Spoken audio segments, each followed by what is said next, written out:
Thank you. Thank you so much. Great honor.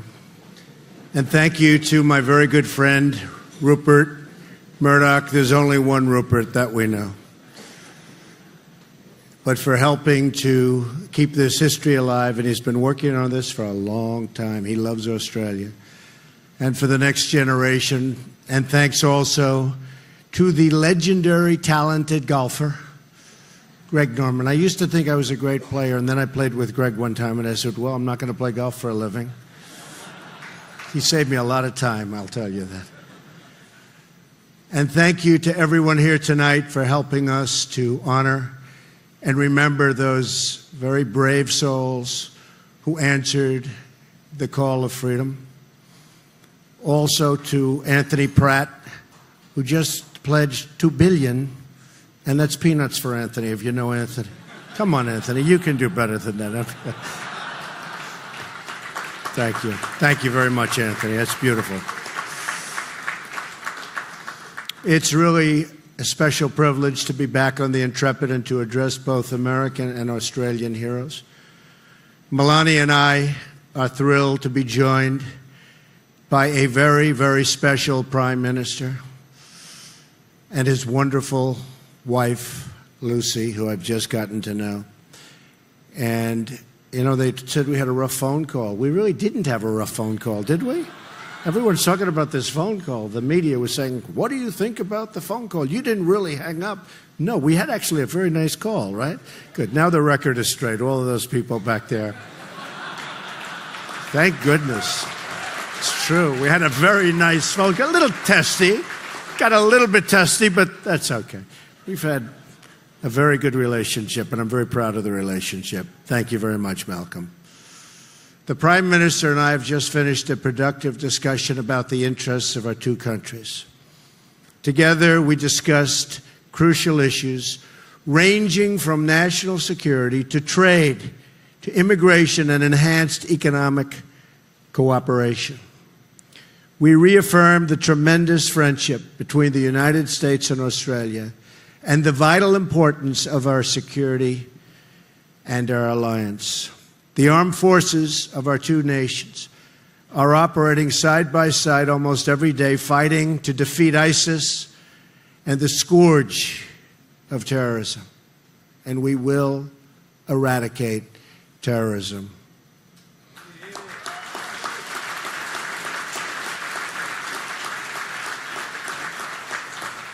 To every man and woman who has served America and Australia in uniform, two proud nations salute you, believe me. There is no better place to remember the importance of military readiness than this ship. It was laid down just 1 week before the tragic and the tragedy of Pearl Harbor and helped secure freedom in its hour of need. I was proud to share the news that this week my administration reached a historic deal with Congress to end the devastating cuts to the United States military.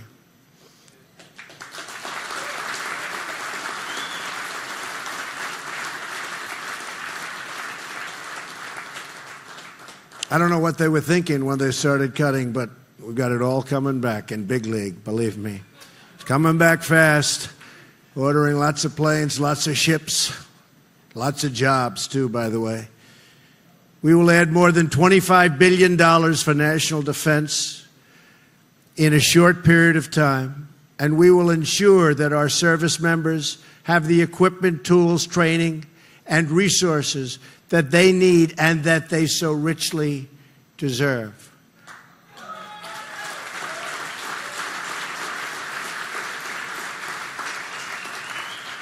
But security also requires friends that you can truly count on. That is why I was pleased to meet with Prime Minister Turnbull and why I'm so glad to be here with you tonight. And we had a great meeting just a little while ago. I want to thank the American-Australian Association for hosting this event, which I've been contributing to, by the way, for years through Rupert, every year. he'd send me this letter, could you please give money? I said, what do I have to do with that, Rupert? And I just keep sending him money, and now I realize that was money well spent. That's great. Right, Rupert? For years, I've been doing my thing for Rupert. And for its decades of work to strengthen the ties between our two countries. They've done a great job. America and Australia are old friends and really natural partners. And with your help, we will remain so for a very, very long time to come.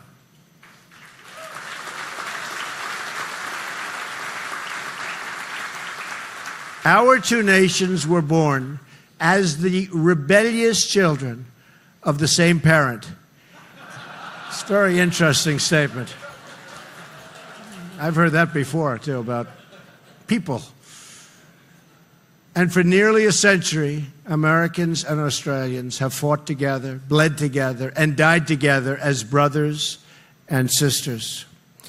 Since the First World War, when Australians led Americans in the Battle of the Homel, our brave warriors have fought shoulder to shoulder in every major conflict together. Their righteous cause has always been the same: the safety of our citizens and the survival of our freedom. From the beaches of Normandy, a vicious, vicious fight, to the jungles of Vietnam and the desert landscapes of the Middle East, where lots of progress, believe it or not, after all these years, is being made. Americans have had no better friends than the Australians. I mean that.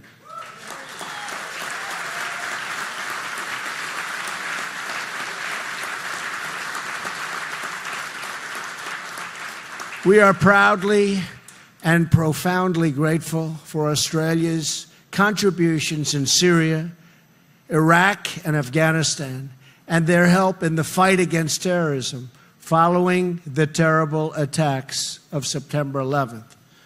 On behalf of the United States, I thank the Australian people tonight. Believe me, I have so many friends here from this country, and we love Australia, all of us. We really love Australia. Thank you very much.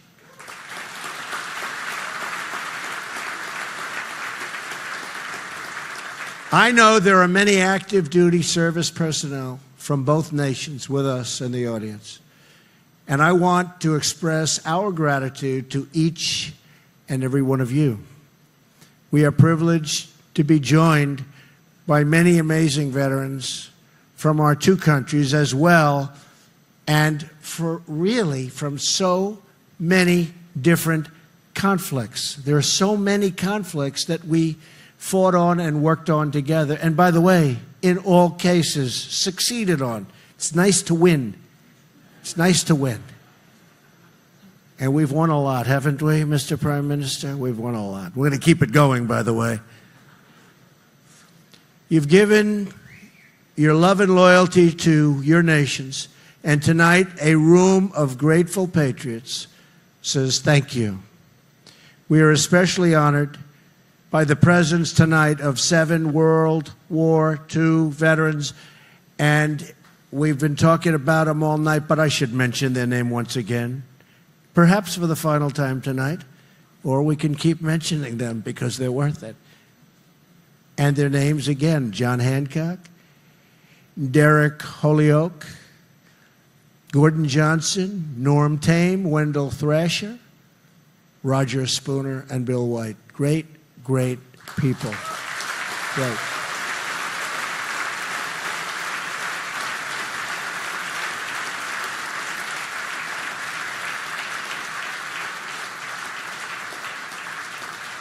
These men stood at the breach in the battle to save civilization, and their sacrifice kept us free. Exactly 75 years ago this week, these men saw that historic battle with their own eyes.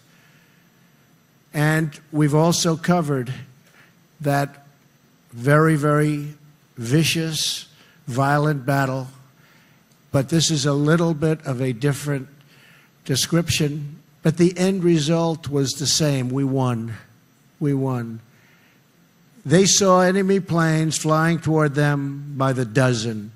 They saw the flames erupt into the air, and they saw the true cost of war in the faces of the heroes that never returned.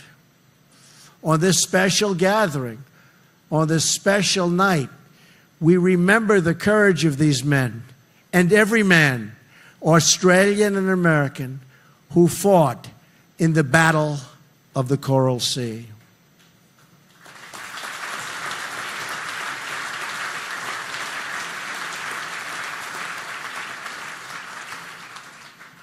The count of the dead goes on, and the number of wounded do not even begin to describe the toughness of the fight and their incredible sacrifice.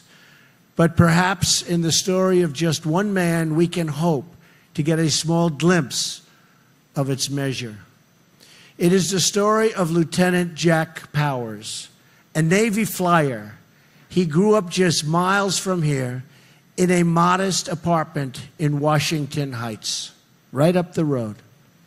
He then went on to the United States Naval Academy. Incredible place. There, his roommate said of Jack, never trust him to respect conventionalities, because he wasn't a conventional person, to put it mildly. He's a hilarious rebel and his own man. You'll like him and really like him a lot. But you know what? He's just a different kind of a guy. In other words, he was a New Yorker.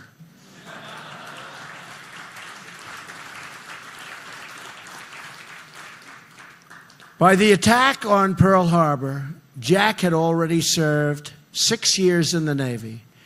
In the 6 months that followed, the Allies suffered many defeats and many, many casualties. Japan captured footholds all across the Pacific and now was closing, and really fast, closing in on Australia. In May 1942, the invasion fleet moved on.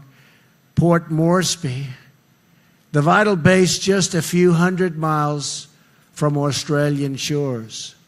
It was there off the coast that American and Australian ships met the enemy in the Coral Sea.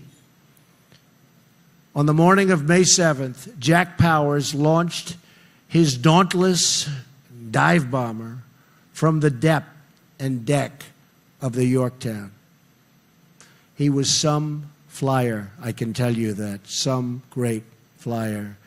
Soon, he dived straight at an enemy carrier and dropped his bomb so low, he was almost caught in the blast, and he was badly hurt.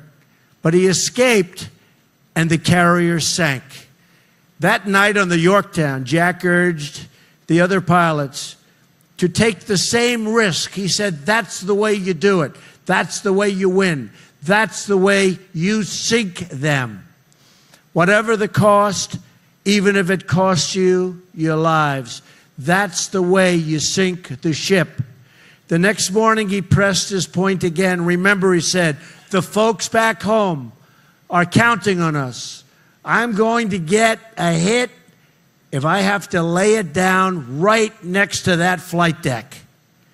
In their courage, they turned the tide of the Pacific War. They had tremendous success. They were knocking out ship after ship.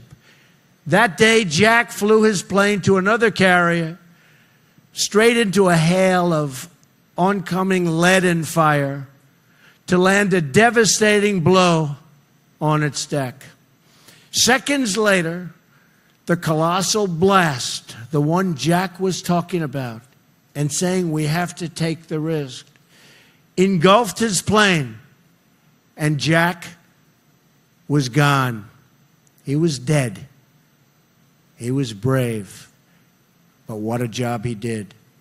Sometime before Jack died, he sent a wire home to his father in New York. It read, "Dear Dad, 1,000 miles away doesn't make any difference. Your bad son is thinking of you, hoping that he is worthy of being called a chip off the old block." His father was a tough cookie also.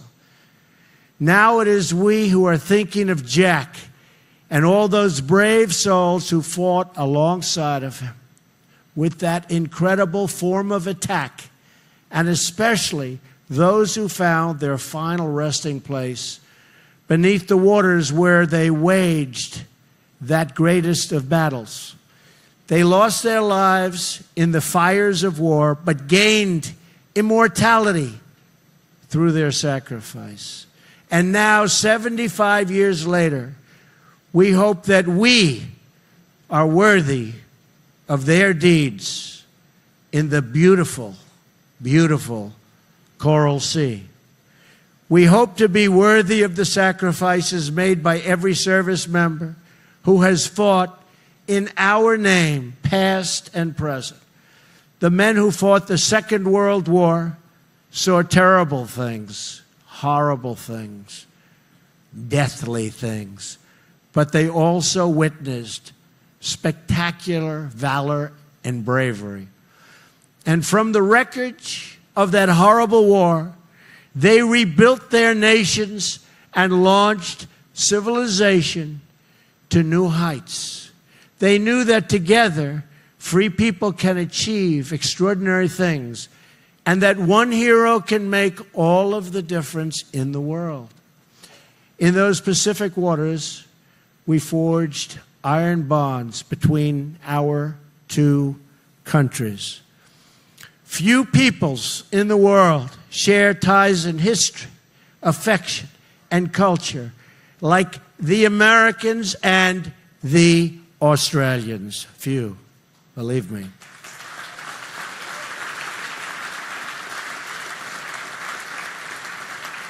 Those ties were sealed with the blood of our fathers and grandfathers, and those same ties are now the priceless heritage we celebrate so beautifully tonight. So with love for our two nations, with pride in our shared history, and with faith in Almighty God, we renew our old friendship, and we pledge our lasting partnership in the search for prosperity and everlasting peace. Mr. Prime Minister, thank you very much. I'm honored that you're here. I'm honored that